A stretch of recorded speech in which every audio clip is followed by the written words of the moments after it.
Hawley. He's returned, and if no other additional senators join us, it'll be Senator Blackburn after him. Thank you very much, Mr. Chairman. Judge, congratulations on your nomination. Thanks for being here. I want to come back to an issue that Senator Grassley raised, and I just want to be sure I understand your position. I'm thinking about these briefs that you signed in two different cases, one in North Carolina, one in Texas. Let me ask you about the North Carolina case first. You argued there that Title VII prohibits disadvantaging someone because of gender nonconformity, regardless of the birth-assigned gender or current gender identity. The brief also suggested that privacy and safety concerns underlying North Carolina's proposed bathroom separation of boys and girls are unfounded, and that the state had not demonstrated any public safety risk. In the Texas litigation, you said there was no data or tangible evidence in support of the claim that allowing people to use bathrooms corresponding with their gender identity will lead to crime in restrooms. Now, I have to ask you, in light of what we are seeing in Loudoun County, there are reports about this in other places, but it's particularly troubling in light of the recent events in Loudoun County, where a boy in late May was sexually assaulted a ninth grade girl in her school's restroom after he identified as being gender fluid. He was transferred to another school where a second assault occurred just earlier this year. Do you stand by your comments in these briefs that there is no evidence of violence or crime in restrooms by allowing biological males to use biological females' restrooms? Thank you for the question, Senator Hawley.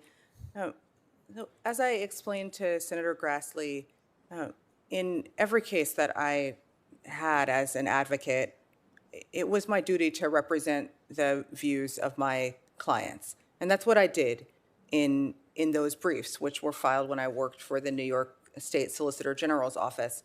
Now, I was not familiar before this morning with the Loudoun County incident, but again, what I would say is this, that I understand well, being a judge now, the difference between being an advocate, advocating for your clients, and being a judge who is duty-bound, who takes an oath, and one that I take very seriously, to apply the law to the facts and the record, and to review each matter individually as it comes before you. And that's what I would do were that issue to come before me, if confirmed. Yeah, thank you for that. I understand that, and I appreciate your role as an advocate. I'm just curious if you stand by these comments. Do you agree still today that there is no data or evidence in support of the claim that allowing people to use bathrooms corresponding with their gender identity will lead to increased violence or crime in restrooms? I mean, do you think that that's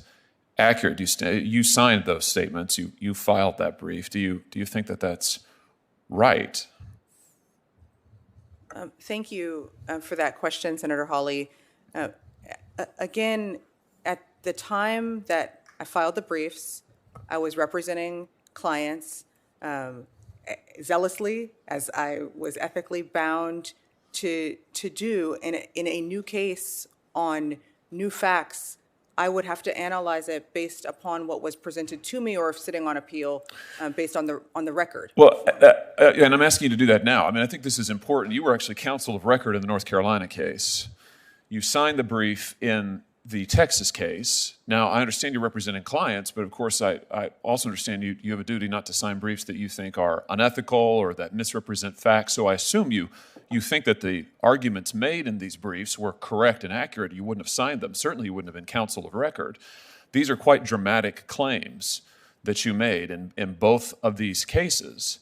And now we have reports in various parts of the country, but Loudoun County most immediately and most publicly, about assault by a biological male of a ninth grade girl, and then a second assault happening. It's exactly what you said in these briefs wouldn't happen. I just wonder, what would you say to the parents of this girl who was assaulted in a restroom at school? She's in ninth grade. I mean, would you maintain to them that their concerns are unfounded and that they shouldn't be concerned about what happened? I mean, is that the message? Thank you, Senator Hawley. So, sitting here as a judge, my duty is to review the cases that come before me on the evidence that comes before me. I can't comment on a case that's pending, on a case that might come into my Well, this case courtroom. isn't pending before you. I can't comment on a case that's pending anywhere per the California Code of Judicial Ethics. So the only thing that I can tell you is, again, that I understand that. So you know, my time's expired. I don't mean to interrupt you, Judge. I've got to let somebody else ask questions. I just want to be clear. So you stand by these comments. You don't think that you stand by what you filed in these multiple different cases. You don't think you were wrong about that. You haven't changed your view. You wouldn't change anything that you said and that you filed. You put your name to. So again, I, as an advocate, represented my clients. I didn't represent my personal views about issues in the same way that my personal views don't come into what I do as a judge. And I understand the difference between that advocacy role that I had then and the judicial role that I hold now. Thank you. Senator Ossoff. Thank you, Mr. Chairman, and Judge Thomas, congratulations on your nomination. Welcome to your family. I know this is an arduous